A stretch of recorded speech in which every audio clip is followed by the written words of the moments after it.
कहा जाता था कि जिंदगी जीने के लिए 3 चीजें सबसे ज्यादा जरूरी हैं। जी हाँ, रोटी, कपड़ा और मकान। लेकिन इस लिस्ट में एक नाम और जुड़ गया है और वो है बीमा, यानी कि इंश्योरेंस। क्योंकि अगर आपने हेल्थ इंश्योरेंस नहीं लिया तो एक बीमारी आपका मकान बिकवा सकती है और रोटी के लाले तक पड़ा सकती है। लेकिन आपके साथ ऐसा ना हो, इसलिए मैं पल्लवी नागपाल चेरत आपके लिए लेकर आई हूं बीमा हो तो ऐसा में हेल्थ इंश्योरेंस स्पेशल, जिसमें हम आपके हेल्थ इंश्योरेंस से जुड़े कई सवालों के जवाब देंगे। तो आज के शो में हम कुछ बड़े सवाल उठाने वाले हैं। ध्यान से देखिएगा इस शो को, क्योंकि आपके बहुत सारे सवालों के जवाब आपको मिलेंगे। तो हमारा पहला सवाल रहेगा, क्या आपने हेल्थ इंश्योरेंस लिया हुआ है? तो देखिए, ये बहुत अहम चीज है। ये सवाल अपने आप से जरूर पूछिए कि आपने अगर हेल्थ इंश्योरेंस लिया है या नहीं लिया है, क्या आपका कवर काफी है, क्या आपने हेल्थ इंश्योरेंस लेते हुए कुछ अहम बातों का ख्याल रखा है, और ऐसा तो नहीं कि कहीं आपको जरूरत पड़ रही है और आपका क्लेम जो है वो रिजेक्ट हो सकता है। तो शुरुआत सबसे जरूरी मुद्दे से कि क्या आपने हेल्थ इंश्योरेंस लिया हुआ है। तो आज हम आपको बताएंगे कि अगर आप हेल्थ इंश्योरेंस नहीं ले रहे हैं तो कैसे आप तलवार की धार पर चल रहे हैं। सबसे पहले ये रिपोर्ट देखिए। मोहाली में रहने वाले 40 वर्षीय अरोड़ा जी अपने आप को बिल्कुल फिट मानते थे। ना उन्हें ड्रिंक करने की आदत थी और ना ही स्मोकिंग की। इसलिए उन्हें कभी लगा ही नहीं कि उन्हें हेल्थ इंश्योरेंस की जरूरत हो सकती है। अरोड़ा जी को लगा कि हर साल इतने प्रीमियम देने से अच्छा है कि क्यों ना इससे घर के बाकी जरूरी खर्चों को पूरा किया जाए। तो उन्होंने कभी भी हेल्थ इंश्योरेंस लिया ही नहीं। लेकिन एक हेल्दी लाइफस्टाइल जीने के बावजूद भी उन्हें कैंसर जैसी बीमारी ने अपनी गिरफ्त में ले लिया। इलाज के लिए जब वो अस्पताल में गए तो वहां लाखों का खर्चा बताया गया। इसलिए इलाज के लिए उन्हें न केवल अपनी जमा पूंजी पूरी लगानी पड़ी, बल्कि कर्ज भी अलग से लेना पड़ा। यानी जो अरोड़ा जी अब तक आराम से जी रहे थे, वो अचानक एक बीमारी के चलते कर्ज में डूब गए, और वो भी सिर्फ इसलिए कि उनके पास हेल्थ इंश्योरेंस नहीं था। तो आज बीमा हो तो ऐसा में हम आपको समझाएंगे कि कैसे आप इस तरह की मुसीबत से खुद को बचा सकते हैं। जी हाँ, ये जरूरी है कि आप ये समझें कि आपके लिए हेल्थ इंश्योरेंस क्यों जरूरी है और कैसे जो है आप हेल्थ इंश्योरेंस के जरिए ये क्लेम्स जो है ले सकते हैं। हेल्थ इंश्योरेंस कौन सा आपको चुनना चाहिए, कौन सा आपके लिए सही रहेगा, ये बताने के लिए हमारे साथ एक खास मेहमान जुड़ रहे हैं। हमारे साथ इंश्योरेंस एक्सपर्ट और चार्टेड वेल्थ मैनेजर रितेश सेठ जुड़ रहे हैं। रितेश जी, बहुत बहुत स्वागत है आपका। धन्यवाद। देखिए रितेश जी, सबसे पहले सबसे अहम मुद्दा जो है वो मैं उठाना चाहती हूँ। बहुत से लोग जो है इस वक्त हमें देख रहे हैं, बहुत से लोग जो है वो ये भी सोच रहे होंगे कि मैंने तो हेल्थ इंश्योरेंस अभी तक लिया नहीं हुआ है, शायद मुझे अब ले लेना चाहिए। तो हेल्थ इंश्योरेंस खरीदने के लिए क्या सही उम्र जो है वो होनी चाहिए? खास तौर पर जैसा मैंने आपको बताया कि बहुत से लोग जो इस वक्त हमारा शो देख रहे हैं, इसमें कई ऐसे लोग होंगे जो 20-25 साल के होंगे, कई ऐसे भी लोग होंगे जिन्होंने शायद नहीं लिया होगा अब तक, लेकिन उनकी उम्र जो है वो 40-45 के आसपास हो गई होगी। तो क्या कोई खास उम्र है जिसमें हमें हेल्थ इंश्योरेंस ले लेना चाहिए, या फिर जब जागे तभी जो है वो तुरंत ये काम कर देना चाहिए?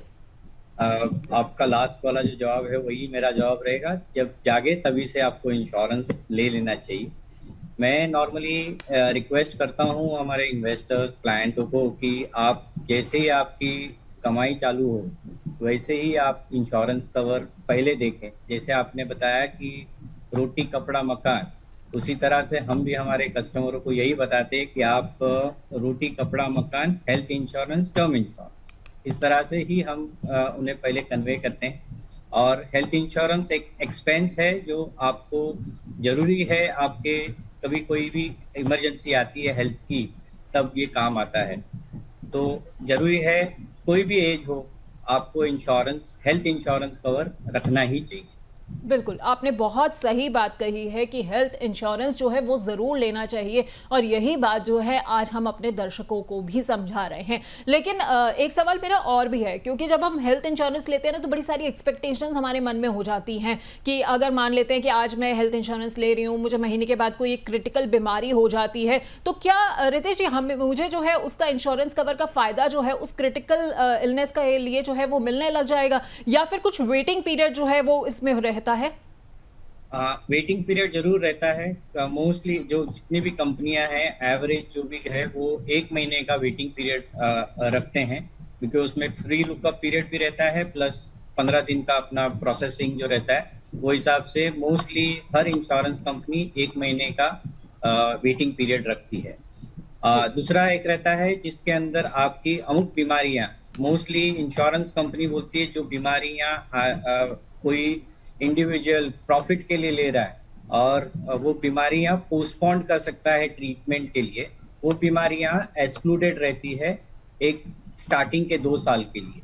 तो हालांकि हर एक बीमारी जो क्रिटिकल रहती है वो मोस्टली कवर रहती है, मगर आपको इमीडिएट बेसिस पे कोई हेल्थ इश्यूज आए हैं, एक्सीडेंटल कवर पूरा का पूरा डे 1 से कवर रहेगा, मगर आपका कोई क्रिटिकल हेल्थ इश्यू है वो डेफिनेटली आपका कवर जो रहेगा वो वेटिंग पीरियड के बाद चालू होगा। बिल्कुल, तो अगर कोई क्रिटिकल इलनेस जैसी चीज़ आ रही है आपके सामने भी, तो मैं आपसे यही कहूँगी, जैसे कि रितेश जी ने भी कहा है कि आपको जो है वो देखना चाहिए, समझना चाहिए और अपनी पॉलिसी की पूरे जो अच्छे से टर्म्स कंडीशन है वो देखनी चाहिए कि बेसिकली उसमें वेटिंग पीरियड कितना आ रहा है। लेकिन रितेश जी, एक सवाल ना मेरे मन में और उठ रहा है कि क्रिटिकल इलनेस वगैरह जैसी भी चीज़ें हो गई, लेकिन एक व्यक्ति को ये कैसे पता लगेगा कि उसे कितना कवर जो है वो लेना चाहिए? बेसिकली हमारा जो कवर की कैलकुलेशन का एक कोई तरीका होता होगा, कुछ क्या तरीका है, कैसे हम पता करें कि मेरा अगर परिवार है तो मुझे कितना बीमा लेना है, अगर मैं अकेली हूं, मुझे सिर्फ अपने इंडिविजुअल पर्पस के लिए चाहिए तो मुझे कितना जो है वो बीमा का कवर लेना चाहिए, ये हम कैसे पता करें?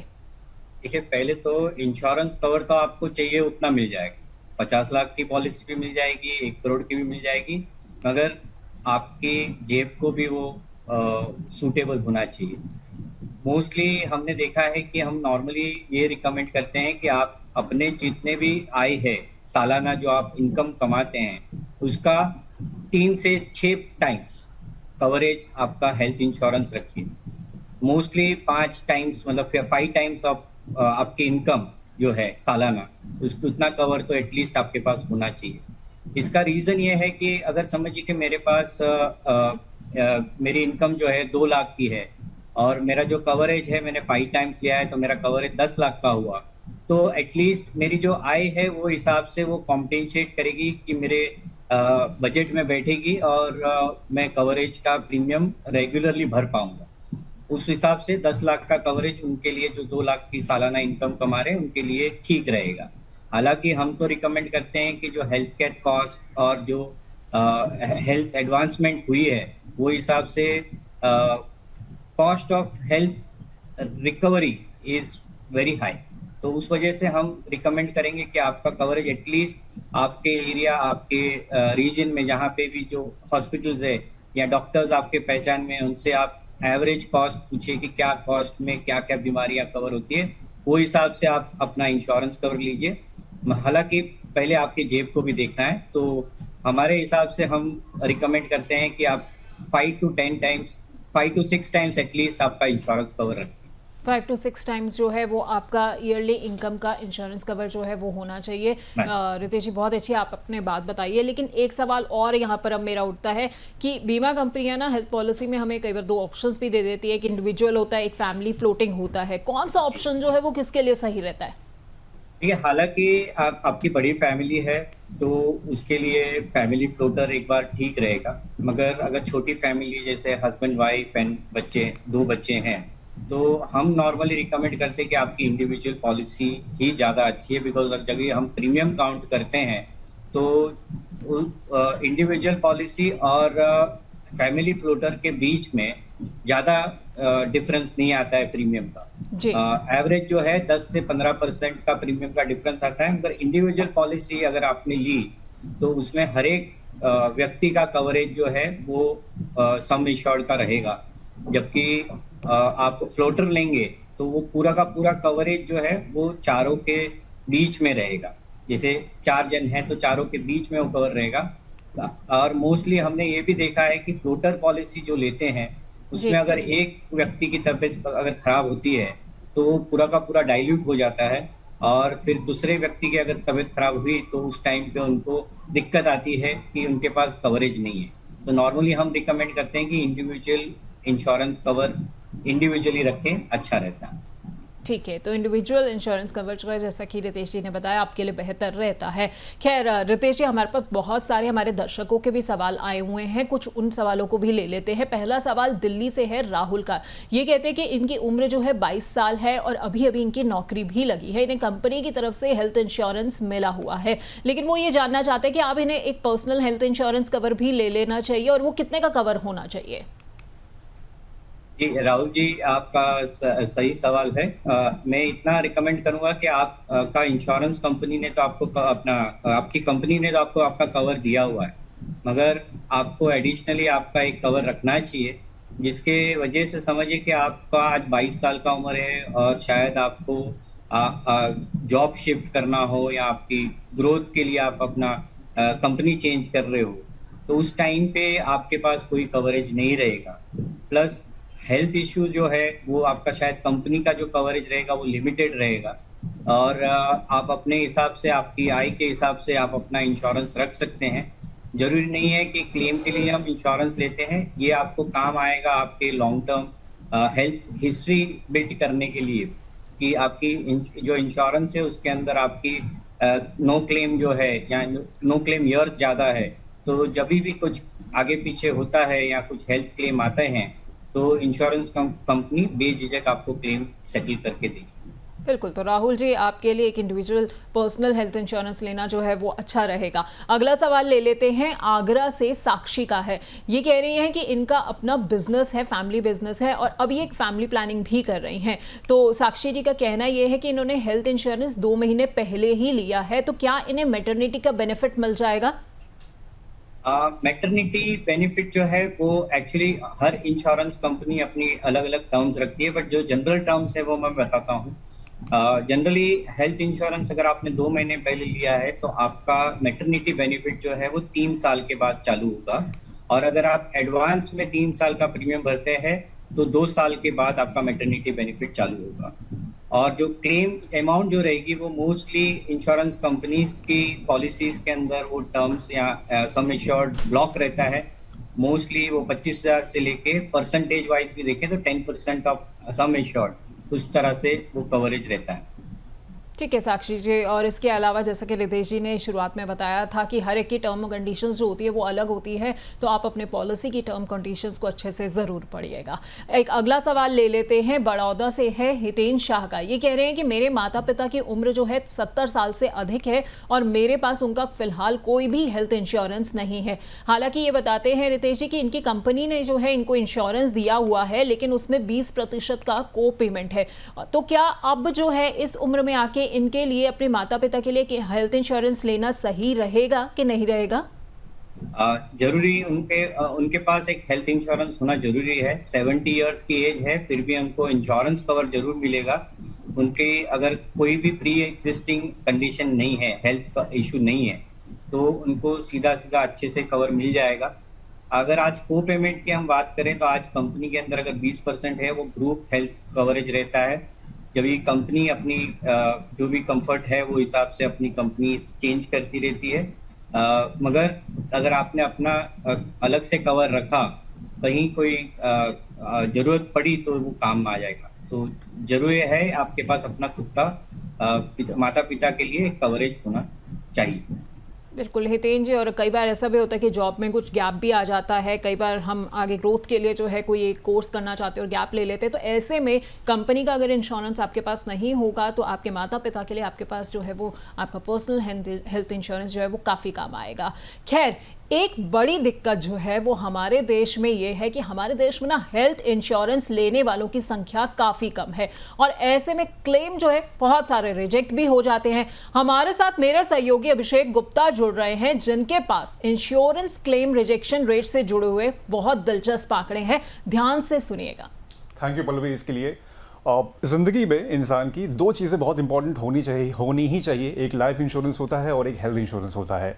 भगवान ना करे कि कोई ऑप्शन मतलब कोई ऐसी बीमारी आ गई जिसमें कि अस्पताल का जो बिल है लगातार बढ़ता गया, और हेल्थ इंश्योरेंस अगर आपके पास नहीं है तो फिर आपकी ज़िंदगी की पूरी जमा पूंजी जो है वो पूरी उसमें जा सकती है। तो ऐसे में हेल्थ इंश्योरेंस लेना बहुत ही ज़रूरी है। लेकिन इसमें थोड़ा सा झांकना हम लोग को बहुत ज़रूरी है, क्योंकि इन केस हेल्थ इंश्योरेंस लेने के बावजूद अगर आपका इंश्योरेंस क्लेम रिजेक्ट होता है तो कहीं ना कहीं आप एज अ कंज्यूमर आपका कॉन्फिडेंस जो होता है वो इंश्योरेंस कंपनी और इंश्योरेंस सेक्टर के ऊपर कहीं ना कहीं थोड़ा सा डगमगा जाता है। ये हम लोग इसलिए बोल रहे हैं क्योंकि लोकल सर्कल्स के एक सर्वे में ये बातें, कई सारी बातें ऐसी सामने आई हैं जिसमें बताया गया है कि इंश्योरेंस क्लेम मतलब लाखों में इंश्योरेंस क्लेम रिजेक्ट किए गए हैं, और उसकी वजह भी उन्होंने बताई है। तो एक एक करके हम लोग आपको बताने की कोशिश करते हैं। लोकल सर्कल्स ने पिछले साल जून से लेकर दिसंबर के बीच में करीब 1 लाख लोगों के बीच में ये सर्वे किया था। उसमें 327 जिले शामिल किए गए थे, जिसमें बताया गया था कि दिसंबर के पिछले 3 सालों में अगर देखा जाए तो उसमें हर 10 में से 5 लोगों का इंश्योरेंस क्लेम सीधे तौर पे रिजेक्ट कर दिया गया है। जैसे कि आप स्क्रीन पर देख सकते हैं कि 33% लोगों को पूरा क्लेम मिला ही नहीं है। उसके बाद अगर बात करें तो 20% लोगों को क्लेम बिना जायज़ कारण के रिजेक्ट कर दिया गया था, यानी कि उनको कोई वैलिड रीज़न नहीं दिया गया कि आपका इंश्योरेंस क्लेम रिजेक्ट किया जा रहा है, और उनका सीधा इंश्योरेंस क्लेम बिना वजह के रिजेक्ट कर दिया गया। वहीं 60% लोगों का क्लेम इनिशियल अप्रूवल के बावजूद रिजेक्ट किया गया, यानी कि इनिशियल तो उनको अप्रूवल मिल गया था, लेकिन जब फाइनल सेटलमेंट की बात आई तो उनके क्लेम को रिजेक्ट कर दिया गया, या फिर उसको फाइनल सेटलमेंट के लिए करीब 6 घंटे से लेकर 48 घंटों का इंतज़ार करना पड़ा, और उसके बाद जाके कहीं मरीज़ को डिस्चार्ज किया गया। वहीं इसके बाद एक और इरडा की भी इस बीच में एक रिपोर्ट आई हुई है, जिसमें ये बताया गया है कि जो कुल वैल्यू है रिजेक्शन का वो कितनी बड़ी रही थी। तो इससे बोला गया कि वित्त वर्ष 2023-24 में 11% क्लेम रिजेक्ट किए गए थे, और उस 11% के एक्यूमुलेट अगर हम लोग देखें तो वो है 26,000 करोड़ रुपए की राशि जो है वो क्लेम के रूप में रिजेक्ट की गई है। ये इरडा के आंकड़े थे। अब हम लोग बात करते हैं जरा कुछ ऐसी वजहों की जिसकी वजह से इंश्योरेंस क्लेम रिजेक्ट किए जाते हैं। तो ये भी आप हमारी स्क्रीन पर देख सकते हैं कि क्लेम के पेपर वर्क में बताई गई है कि गड़बड़ी है, जैसे कि पेपर जो है पूरे नहीं है, पता, एड्रेस, पैन, आधार वगैरह जैसे नहीं है अगर आप कंज्यूमर के पास, तो इस वजह से क्लेम रिजेक्ट कर दिए गए। मेडिकल रिकॉर्ड में के कागज़ जो हैं वो पूरे जमा नहीं किए गए थे। पॉलिसी समय पर रिन्यू नहीं करवाई गई थी, मतलब जैसे कि अगर पॉलिसी एक्सपायर हो गई है तो उसको दोबारा रिन्यू नहीं करवाया गया, तो इस वजह से भी हेल्थ इंश्योरेंस जो है क्लेम जो है वो रिजेक्ट किया गया है। वेटिंग पीरियड का नियम भी पूरा ना करना, यानी कि एक क्लॉज होता है जिसमें मैं आपको एक एग्जांपल के तौर पर बताता हूँ। मान लीजिए कि 2025 में किसी ने इंश्योरेंस पॉलिसी ले रखी है, और क्लॉज के तहत कुछ ऐसी बीमारियाँ होती हैं जो कि इंश्योरेंस कंपनी कहती हैं कि वो इंश्योरेंस लेने के 2 या 3 साल बाद, यानी कि मान लीजिए जैसे 2027 में वो कवर होगी, लेकिन इंश्योरेंस पर्सन ने 2025 या 2026 में ही उस बीमारी को क्लेम में उसके लिए क्लेम लेना चाहा, लेकिन इंश्योरेंस कंपनी ने जैसा कि क्लॉज में बोल रखा है कि 2 या 3 साल बाद ही उसको हम लोग ले सकते हैं, तो इस वजह से भी क्लेम रिजेक्ट कर दिया जाता है। तो ये सब वजह है जिसकी वजह से हेल्थ इंश्योरेंस जो होते हैं क्लेम वो जो रिजेक्ट किए जाते हैं। लेकिन इसमें हम लोग थोड़ी सी उम्मीद कर सकते हैं, क्योंकि आज ही एक आर्टिकल भी आया था जिससे बोला था कि सरकार ऐसी प्रोसेस में काम कर रही है जिसमें फास्ट ट्रैक इंतज़ाम होगा, और मोस्ट प्रोबेबली कुछ घंटों के अंदर ही, अगर इनिशियल सेटलमेंट की अगर बात होगी तो 1 घंटे के अंदर ही वो हो जाएगा, और 2 या 3 घंटे के अंदर ही ओवरऑल जो फाइनल सेटलमेंट होगा वो उसमें कर दिया जाएगा। तो लेट्स सी कि आगे इसमें कितना इम्प्रोवाइजेशन किया जाता है। बहुत बहुत शुक्रिया अभिषेक आपका। आपने हमें ये तमाम आंकड़ों से रूबरू कराया, और उसके अलावा आपने हमें ये भी बताया कि क्या ऐसी वजह है जिसकी वजह से जो है इंश्योरेंस क्लेम रिजेक्ट हो जाते हैं। इससे बेशक हमारे दर्शकों को काफ़ी मदद मिलेगी, क्योंकि हेल्थ इंश्योरेंस के ये क्लेम भरते हुए आपको इन चीज़ों का ध्यान रखना चाहिए ताकि आपका क्लेम रिजेक्ट ना हो। खैर, रितेश जी हमारे साथ बने हुए। रितेश जी, एक सवाल मेरा आ रहा है यहाँ पर मन में कि अगर किसी व्यक्ति को ये लगता है कि अननेसेसरी मेरा हेल्थ इंश्योरेंस क्लेम जो है वो रिजेक्ट हो गया है, तो वो कहां पर अपील कर सकता है, कहां पर जो है वो कंप्लेंट लेकर जा सकता है? तो पहले तो जो इंश्योरेंस कंपनी से उन्होंने इंश्योरेंस लिया है उसी कंपनी का एक ग्रीवेंसेस रिड्रेसल प्रोसेस रहता है, सेल रहता है, उन्हें पहले वहां लिखना है। अगर वहां से उनका क्लेम का कोई रिप्लाई या उनको कोई जवाब नहीं मिल पाता है जो उनकी संतुष्टि के बराबर हो, तो वो IRDA की हेल्पलाइन पे कॉल या फिर ईमेल लिख सकते हैं। बिल्कुल, तो आप चाहें तो कंपनी के जो है ग्रीवेंस सेल में आप कंप्लेंट कर सकते हैं, जैसा कि रितेश जी ने बताया, या IRDAI के कंप्लेंट सेल में जाकर जो है वहाँ पे भी अपना क्लेम जो है वो एक बार दोबारा से दर्ज करा सकते हैं। खैर, कुछ और दर्शकों के सवाल जो है वो रितेश जी हम ले लेते हैं। मैसूर से ऋतु का सवाल आया हुआ है। वो कहती है कि मुझे हेल्थ इंश्योरेंस लेना है, किस कंपनी का लेना चाहिए, कैसे मैं ये चुनाव करूँ, क्योंकि मार्केट में इतनी सारी कंपनियां जो है वो मौजूद है। तो रितेश जी, ये खैर बहुत लोगों की प्रॉब्लम है, क्योंकि जब हम जाते हैं देखते हैं कि हेल्थ इंश्योरेंस किस कंपनी का लेना है, तो इतनी सारी कंपनियां जो है वो अब मार्केट में इस वक्त मौजूद हैं। तो कैसे चुनाव किया जाए कि कौन सी कंपनी जो है वो मेरे लिए सही है? कंपनीज का तो देखिए, जो कंपनी आपके क्लेम सेटल करे वो अच्छी है। हम इसी तरह से देखते हैं इंश्योरेंस को। अभी जैसे हम इसके ये पहुंचे कैसे कि किस कंपनी को हमें इंश्योरेंस लेना चाहिए। तो IRDAI एनुअली एक अपना रिपोर्ट निकालती है जिसके अंदर क्लेम सेटलमेंट रेशियो कंपनीज का रहता है। वो कंपनी के रेशियो के हिसाब से आप डिसाइड कर सकते हैं कि आप कौन सी कंपनी में जाना चाहें। मोस्टली जो कंपनियों के क्लेम सेटलमेंट रेशियो 95 से लेके 99 या 100% तक हो, वो कंपनियां उचित रहेगी आपके इंश्योरेंस, हेल्थ इंश्योरेंस के लिए। बिल्कुल, तो आपको जो है ये ध्यान ज़रूर रखना है कि क्लेम सेटलमेंट रेशियो जो है वो किसी हेल्थ इंश्योरेंस कंपनी का कितना है। जैसे कि रितेश जी ने बताया, 99 से 100% के बीच में ज़रूर होना चाहिए, वो आपके लिए सबसे बेहतर। 95 मैम, 95 माफ कीजिए, 95 से 100% के बीच में ज़रूर होना चाहिए। खैर, अगला सवाल ले लेते हैं। पटना से राघव का है। वो कहते हैं कि मैं अपनी फैमिली के लिए हेल्थ इंश्योरेंस पॉलिसी लेने की प्लानिंग कर रहा हूँ, लेकिन मेडिक्लेम और हेल्थ इंश्योरेंस को लेकर थोड़ा कंफ्यूजन जो है इनके अंदर बना हुआ है। तो इन दोनों के बीच का अंतर क्या होता है वो ये जानना चाहते हैं। तो रितेश जी, जरा समझाइए कि क्या अंतर है दोनों के बीच में? दोनों में कोई भी अंतर नहीं है। मेडिक्लेम जो है वो हिस्टोरिकली जो गवर्नमेंट की 4 कंपनियां हैं, United India, new India, national insurance और ओरिएंटल इंश्योरेंस की प्रोडक्ट रही है। और हेल्थ इंश्योरेंस जो है वो आज मॉडर्न जितनी भी कंपनियां प्राइवेट सेक्टर वाली या जो नई कंपनियां आई हैं, उन्होंने उसी प्रोडक्ट का नाम हेल्थ इंश्योरेंस, या मतलब वो एक ही चीज है, कोई कंफ्यूजन की बात नहीं है, वो एक ही चीज है। ठीक है, तो दोनों के बीच में राघव जी कोई कंफ्यूजन नहीं होना चाहिए आपको, क्योंकि दोनों ही एक ही चीज़ हैं। तो मुझे लगता है कि राघव जी आपका भी कंफ्यूजन जो है दूर हो गया होगा। अगला सवाल हिसार से मोहित का ले लेते हैं। इन्होंने कहा है कि मैंने हेल्थ इंश्योरेंस पॉलिसी ले रखी है, मैं अभी तक तो स्मोक और ड्रिंक नहीं करता हूँ, लेकिन अगर आने वाले वक्त में ऐसा करता हूँ तो क्या क्लेम जो है लेने में मुझे कुछ मुश्किल हो सकती है? क्या इंश्योरेंस कंपनी जो है इनका क्लेम रिजेक्ट कर सकती है? रितेश जी। अब मोहित जी, पहले तो हम आपको रिक्वेस्ट करेंगे कि आप अगर इस तरह से सोच रहे हैं कि आप आगे जाके ड्रिंक या स्मोक करें, तो नहीं सोचें। पहले तो हम ये रिक्वेस्ट करेंगे। मगर अगर समझिए कि अगर हम इंश्योरेंस पॉलिसी के हिसाब से बात करें, तो अगर हम देखते हैं कि आज अगर मेरी पॉलिसी ले ली है और अराउंड समझिए 3 या 5 साल के बाद आप ड्रिंक्स या स्मोकिंग चालू करते हैं, तो अभी तक मैंने कोई भी ऐसे क्लेम में देखा नहीं कि उन्होंने डिनाई किया हो क्लेम देने के लिए। मगर हम रिक्वेस्ट ये करते हैं कि अगर आपने इस तरह की कोई कंडीशन आपकी बिल्ड होती है, तो जरूर आप कंपनी को रिन्यूअल के टाइम पे इन्फॉर्म कर दीजिए कि हमने अभी स्मोकिंग और ड्रिंकिंग चालू किया है, और उस बेसिस पे वो जो भी आपका कवरेज का जो कंडीशन है वो आपको बता देगी, और वो कवरेज आपको इंक्लूसिव करके देगी, तो वो बेझिझक रहेगा। जी, तो मोहित जी, उम्मीद करते हैं कि आपको आपका जवाब जो है मिल गया होगा। मोहित जी के साथ साथ हम तमाम दर्शकों से यही कहेंगे कि ड्रिंकिंग और स्मोकिंग जैसी चीज़ों से आप जितना दूर रहें उतना बेहतर रहेगा। लेकिन जैसा कि रितेश जी ने बताया, अगर बाई चांस आपने किसी ने भी ऐसा कुछ किया है, तो प्रीमियम जब भी आपका रिन्यू हो रहा है उस वक्त आप कंपनी को ज़रूर इन्फॉर्म कर दीजिए कि भाई ऐसी सिचुएशन है, ताकि आगे जाकर आपको क्लेम रिजेक्शन जैसी चीज़ का सामना ना करना पड़े।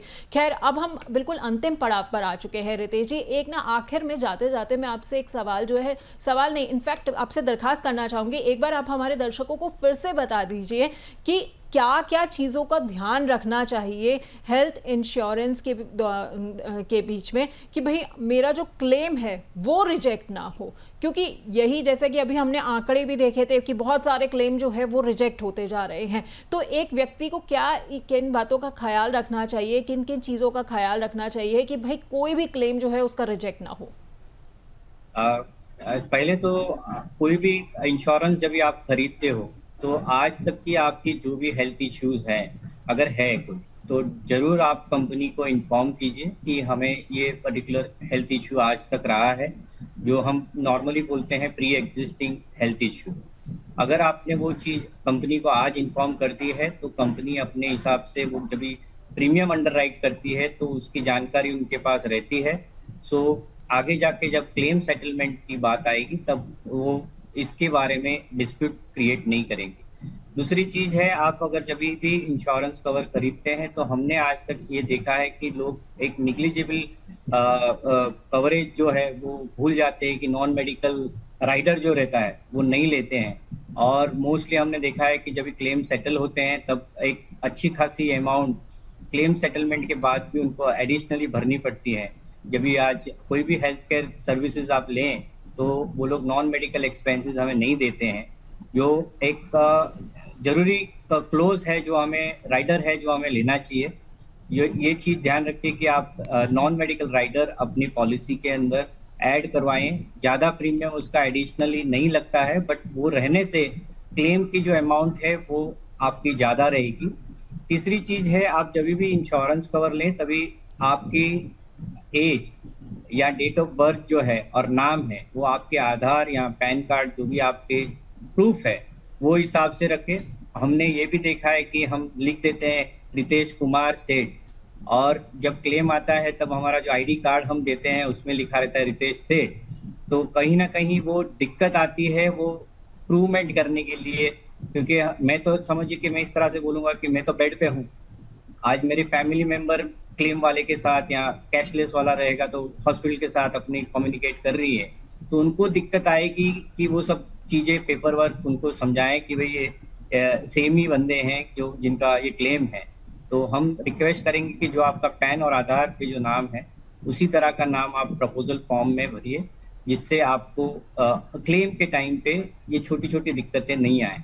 और ये जरूर ध्यान रखिए जो आपके क्लेम के अंदर जो कंडीशंस लगी हुई जो पुल ऑफ टाइम है उसका जरूर ध्यान रखिए। जैसे बहुत सारी बीमारियां हैं, जो अराउंड 24 बीमारियां हैं जिसकी स्टार्टिंग के 2 साल के लिए आपको क्लेम नहीं मिलती है, उसकी जानकारी आप अपने पास रखिए, जिससे कभी भी कोई अनकंफर्टेबल जोन बिल्ड नहीं हो और आपका क्लेम रिजेक्ट नहीं।